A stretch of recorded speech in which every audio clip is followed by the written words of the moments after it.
Good morning, beloved children of God. This is Pastor Adam here trying to get around Lexi.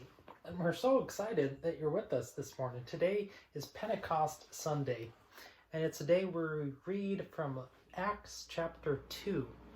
So if I can get Lexi to sit down. Lexi, do you want to sit? There you go. This is our daily reading from the World Kids Story Bible from Acts chapter 2. And it's called The Holy Spirit at Pentecost. A gust of wind blasted through the house in Jerusalem. The disciples jumped up from the table. Andrew grabbed the bread, John and James grabbed the cups.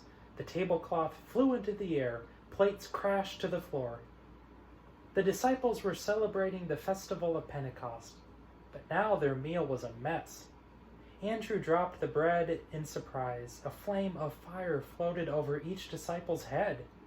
The flames were bright red, orange, and yellow, but they weren't hot. Andrew pointed to the flames. "Look!" The disciples looked. John and James dropped the cups. Peter's and Simon's eyes grew wide. Bartholomew's and Philip's mouths dropped open. Matthew and Thomas and Matthias gasped.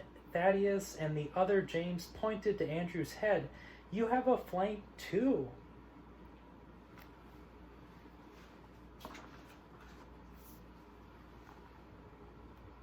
Suddenly, the disciples began to speak in different languages: Latin, Greek, Arabic, all the languages of the world. They rushed outside. "We are filled with God's Spirit," shouted Matthew. "God is the ruler of all," Peter exclaimed. Philip exclaimed. The streets filled with Jewish people from many countries who were celebrating Pentecost in Jerusalem. Every person, no matter where they had come from, heard the disciples speaking about God's power in their own language. The people couldn't believe their ears. Some in the crowd sneered. They could not believe that the disciples could actually speak all the languages.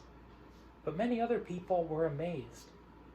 Peter yelled, "Each of you who hears our words in your own language, God's Spirit has made this possible."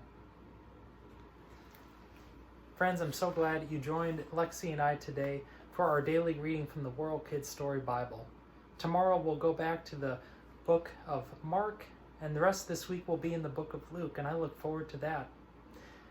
May the Lord bless and keep you, my friends. May God's face shine upon you and give you peace, and I'll see you all tomorrow.